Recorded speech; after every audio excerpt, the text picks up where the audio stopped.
जया एकादशी महात्म्य 8 फरवरी 2025।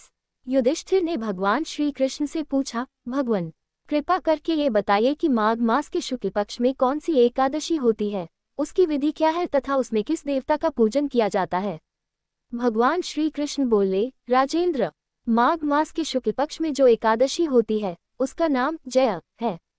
वह सब पापों को हरने वाली उत्तम तिथि है, पवित्र होने के साथ ही पापों का नाश करने वाली तथा मनुष्यों को भाग और मोक्ष प्रदान करने वाली है। इतना ही नहीं, वह ब्रह्महत्या जैसे पाप तथा पिशाचत्व का भी विनाश करने वाली है। इसका व्रत करने पर मनुष्यों को कभी प्रेत्योनि में नहीं जाना पड़ता। इसलिए राजन, प्रयत्न पूर्वक जया नाम की एकादशी का व्रत करना चाहिए। एक समय की बात है, स्वर्गलोक में देवराज इंद्र राज्य करते थे।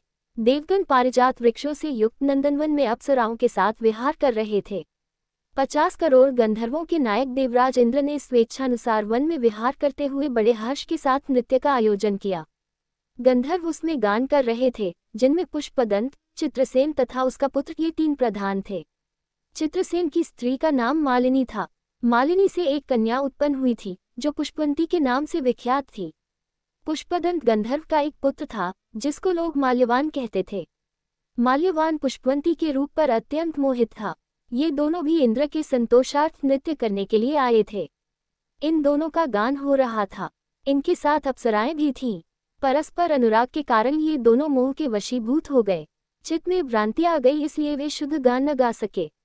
कभी ताल भंग हो जाता था तो कभी गीत बंद हो जाता था। इंद्र ने इस प्रमाद पर विचार किया और इसे अपना अपमान समझकर वे कुपित हो गए। अतः इन दोनों को शाप देते हुए बोले, ओ मूर्खों, तुम दोनों को धिक्कार है। तुम लोग पतित और मेरी आज्ञा भंग करने वाले हो, अतः पति पत्नी के रूप में रहते हुए पिशाच हो जाओ। इंद्र के इस प्रकार शाप देने पर इन दोनों के मन में बड़ा दुख हुआ। वे हिमालय पर्वत पर चले गए और पिशाचयोनि को पाकर भयंकर दुख भोगने लगे। शारीरिक पातक से उत्पन्न ताप से पीड़ित होकर दोनों ही पर्वत की कंदराओं में विचरते रहते थे। एक दिन पिशाच ने अपनी पत्नी पिशाची से कहा, हमने कौन सा पाप किया है जिससे ये पिशाचयोनि प्राप्त हुई है। नरक का कष्ट अत्यंत भयंकर है तथा पिशाचयोनि भी बहुत दुख देने वाली है। अतः पूर्ण प्रयत्न करके पाप से बचना चाहिए।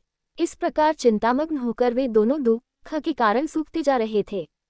दैवयोग से उन्हें माघ मास के शुक्ल पक्ष की एकादशी की तिथि प्राप्त हो गई। जया नाम से विख्यात वह तिथि सब तिथियों में उत्तम है।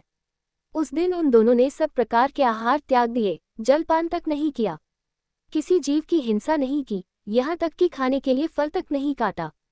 निरंतर दुख से युक्त होकर वे एक पीपल के समीप बैठे रहे। सूर्यास्त हो गया। उनके प्राण हर लेने वाली भयंकर रात्रि उपस्थित हुई। उन्हें नींद नहीं आई। वे रति या और कोई सुख भी नहीं पा सके। सूर्योदय हुआ, द्वादशी का दिन आया। इस प्रकार उस पिशाच दंपति के द्वारा जया के उत्तम व्रत का पालन हो गया। उन्होंने रात में जागरण भी किया था। उस व्रत के प्रभाव से तथा भगवान विष्णु की शक्ति से उन दोनों का पिशाचत्व दूर हो गया। पुष्पवंती और माल्यवान अपने पूर्व रूप में आ गए। उनके हृदय में वही पुराना स्नेह उमड़ रहा था। उनके शरीर पर पहले जैसे ही अलंकार शोभा पा रहे थे। वे दोनों मनोहर रूप धारण करके विमान पर बैठे और स्वर्गलोक में चले गए। वहां देवराज इंद्र के सामने जाकर दोनों ने बड़ी प्रसन्नता के साथ उन्हें प्रणाम किया। उन्हें इस रूप में उपस्थित देखकर इंद्र को बड़ा विस्मय हुआ। उन्होंने पूछा, बताओ, किस पुण्य के प्रभाव से तुम दोनों का पिशाचत्व दूर हुआ है। तुम मेरे शाप को प्राप्त हो चुके थे, फिर किस देवता ने तुम्हें उससे छुटकारा दिलाया है। माल्यवान बोला, स्वामिन, भगवान वासुदेव की कृपा तथा जया नामक एकादशी के व्रत से हमारा पिशाचत्व दूर हुआ है। इंद्र ने कहा, तो अब तुम दोनों मेरे कहने से सुधा पान करो। जो लोग एकादशी के व्रत में तत्पर और भगवान श्री कृष्ण के शरणागत होते हैं, वे हमारे भी पूजनीय होते हैं। भगवान श्री कृष्ण कहते हैं, राजन, इस कारण एकादशी का व्रत करना चाहिए। नृपश्रेष्ठ, जया ब्रह्महत्या का पाप भी दूर करने वाली है।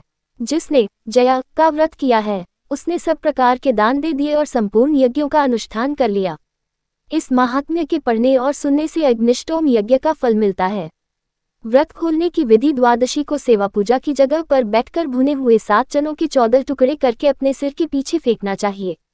मेरे 7 जन्मों के शारीरिक, वाचिक और मानसिक पाप नष्ट हुए, ये भावना करके 7 अंजलि जल पीना और चने के 7 दाने खाकर व्रत खोलना चाहिए।